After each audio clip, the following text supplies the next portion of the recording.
कल रिलीज हो रहा है खेसारी जी का एक बवाल गाना। जी हाँ दोस्तों, आपका स्वागत है मेरे चैनल ऑसम भोजपुरी पर। वीडियो को पूरा देखिएगा।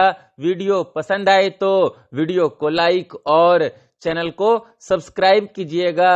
दोस्तों, खेसारी जी का गुलू गुलू गाल गाना जिसका मोशन पोस्टर रिलीज कर दिया गया है पीपा म्यूजिक भोजपुरी यूट्यूब चैनल पर।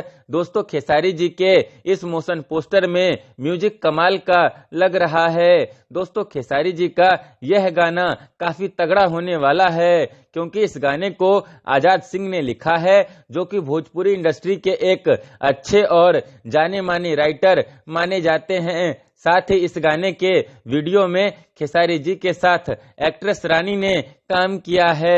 दोस्तों, खेसारी जी के इस गाने का टीजर भी आज ही बहुत ही जल्द रिलीज होने वाला है। दोस्तों, खेसारी जी का ये तगड़ा गाना 11 नवंबर यानी कि कल सुबह में 6:15 पर पीपा म्यूजिक भोजपुरी यूट्यूब चैनल पर रिलीज किया जाएगा। तो आप लोग कल सुबह में खेसारी जी के इस गाने को जरूर अपना खूब प्यार दीजिएगा पीपा म्यूजिक भोजपुरी यूट्यूब चैनल पर। धन्यवाद।